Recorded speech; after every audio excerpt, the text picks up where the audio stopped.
Bonjour et bienvenue sur ma seconde vidéo de présentation personnelle sur le blog mesmentors.fr. En février 2015, j'ai déjà fait une première vidéo à la création de ce blog et je voulais que vous puissiez voir l'évolution entre la première, il y a un an, et la seconde vidéo aujourd'hui. Donc vous voyez, je suis déjà plus à l'aise, j'ai un meilleur matériel, j'ai acheté un appareil photo Sony et bien évidemment les vidéos sont de meilleure qualité. Dans cette vidéo, je vais vous expliquer ce qui me pousse à agir. Mais avant, pour ceux qui ne me connaissent pas, je vais me présenter. Je m'appelle Yves Le Morellec, j'ai 33 ans, je suis marié sans enfant, je vis à Poissy dans les Yvelines et je suis propriétaire de ma résidence principale. J'ai un but dans la vie, c'est de devenir financièrement libre pour pouvoir vivre la vie de mes rêves. Ma vie actuelle est belle, mais je sais que je peux encore bien mieux l'améliorer en disposant davantage de mon temps sans rogner sur mon confort de vie. Maintenant, je vais vous parler de mon parcours sur le chemin de la liberté financière. Tout a débuté en août 2013. À cette époque, j'étais à Ankara, en Turquie. Je vivais pas là-bas, j'étais simplement en vacances chez mes beaux-parents. Il faut savoir que Ankara, il n'y a rien à faire, à part aller à la mosquée, aller voir sa famille ou aller dans les galeries commerciales. J'étais donc dans le salon, je m'ennuyais, et puis j'ai fait quelque chose peut-être d'un peu infantile. J'ai écrit sur mon ordinateur « Gagner de la thune ». Et là, je suis tombé sur un blog qui s'appelle Objectif Thune, voilà, dont l'auteur est François, il sera peut-être content que je parle de son blog. Et grâce à ce blog, j'ai découvert d'autres blogs sur la liberté financière, l'immobilier, les marchés financiers, des e-books, dont celui d'Olivier Seban, Tout le monde mérite d'être riche, qui a été vraiment une révélation pour moi. Bon, mais malgré ça, au début, j'y croyais pas trop. Je pensais que tous ces gens-là, c'était des vendeurs de rêves. Et bon, j'ai quand même voulu agir. Je me suis dit, allez, il y a une partie de moi qui s'est dit, allez, faut quand même faire quelque chose. Et quand je suis rentré sur Paris, j'ai visité les premiers biens immobiliers en touriste. Et puis, j'ai ouvert un PEA grâce à l'un de mes mentors, Arnaud Rézé.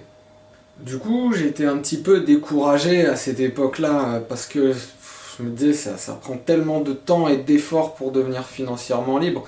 Voilà, je n'y croyais vraiment pas pour moi.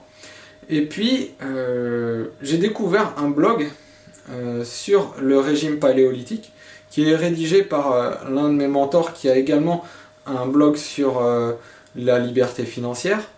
Et donc, ce blog sur le régime paléolithique m'a perdu de perdre le poids que j'avais en trop. Effectivement, j'étais pas gros, mais je faisais quand même 74 kilos. Et en moins de 2 mois, je suis passé à 65 kilos. Et à l'été, j'en faisais plus que 59. C'était énorme. Pour moi, je pensais pas que je pourrais si facilement, simplement en écoutant des conseils tout simples, arriver à perdre autant de poids alors que je n'y étais jamais arrivé pendant des années. Donc cette expérience, elle m'a permis de comprendre qu'en fait, j'avais beaucoup d'idées reçues sur beaucoup de choses et que en fait, je pouvais changer mon destin grâce à des conseils de mentors. Du coup, j'ai essayé de mettre cette expérience au profit de ma liberté financière en tentant l'impossible. L'impossible, en tout cas à cette époque, pour moi, ça voulait dire quoi? Ça voulait dire acheter un bien immobilier dans Paris, intramuros, qui s'autofinance. C'est-à-dire que sans mettre le moindre centime de ma poche, j'obtiendrais un crédit de la banque qui me permettrait ensuite d'acheter, par exemple, une place de parking.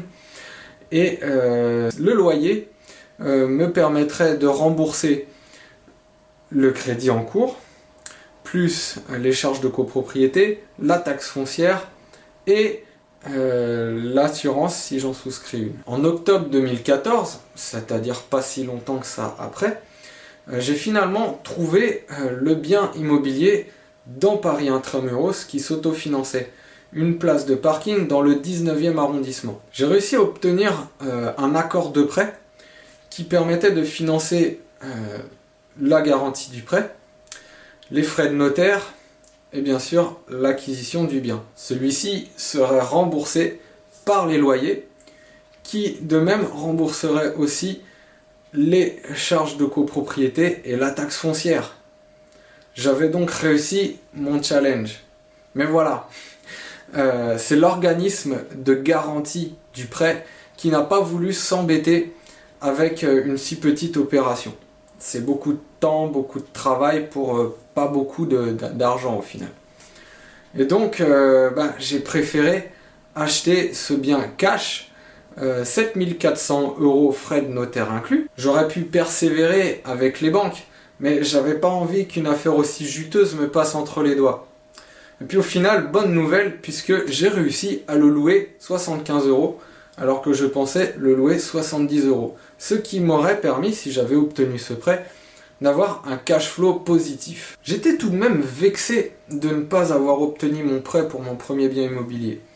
Et j'ai voulu refaire une excellente affaire, cette fois-ci sans sortir le moindre centime de ma poche. En décembre 2015, j'ai trouvé une chambre de service que je vais transformer en studette dans l'une des banlieues les plus chics de la capitale. À ce jour, je suis encore sous compromis de vente. Je ne veux donc pas vendre la peau de l'ours avant de l'avoir tué.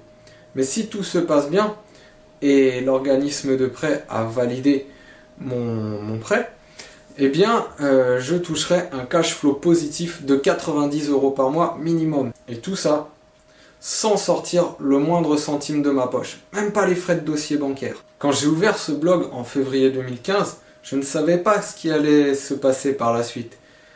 Mais j'avais foi en ma réussite, et c'est ce qui me sauve, car j'ai pu apprendre à investir. Comme beaucoup d'entre vous certainement, j'ai cru que les auteurs de blogs, qui sont aujourd'hui mes mentors, étaient des vendeurs de rêves, qu'ils cachaient des choses sur leur vie, qu'ils n'étaient pas partis de rien comme ils le prétendaient, et qu'ils avaient eu beaucoup de chance. Je pensais qu'ils étaient les quelques arbres qui cachent l'immense forêt des personnes qui, comme eux, avaient essayé d'investir et s'étaient plantés, étaient criblés de dettes et vivaient dans la misère. J'avais vraiment la trouille. Il a vraiment fallu que je me force pour commencer à passer à l'action. Aujourd'hui, je suis guéri. Je sais que mes craintes n'étaient que des idées reçues et qu'elles n'étaient que le fruit du négativisme ambiant et des médias. Je ne dis pas que les risques sont inexistants, mais je pense que de ne rien faire est bien plus risqué. Les gens ont peur d'investir dans l'immobilier par exemple, mais ne se posent pas la question du maintien du système de retraite actuel. Personnellement, je préfère parier sur les investissements. Toute cette réflexion n'est pas le fruit de mon imagination, mais bien ce que j'ai appris de mes mentors en liberté financière. Mes actions en découlent et mes résultats se confondent avec les leurs. En fait, je ne suis qu'un sale copieur et ça marche. Dans la vie, j'ai appris que pour s'enrichir, il y avait 3 directions. La chance, le génie et le recopiage. Les 3 sont valables. Cependant, pour la chance, on ne peut rien faire, c'est le hasard. On peut la provoquer, mais ça reste quand même du hasard. Pour le génie, la bonne idée, c'est la seule reconnue. Car le recopiage, celle que j'utilise, elle est punie dès l'enfance. Alors qu'à l'âge adulte, il s'agit simplement d'un bon moyen pour s'enrichir plus facilement. Cette présentation de ma personne n'a pas seulement pour but de vous montrer qui je suis, mais également de vous permettre de vous identifier à moi, à mon parcours, et de vous aider sur votre chemin vers votre liberté financière, pour vous et pour ceux que vous aimez. J'espère vous avoir convaincu de suivre mon blog. Vous y découvrirez des personnages hauts en couleur qui investissent dans des domaines bien précis, comme les marchés financiers ou l'investissement dans les lots de garage à forte rentabilité. Comme moi, inspirez-vous d'eux pour vivre une vie de passion et de bonheur. C'était Yves du blog mesmentors.fr.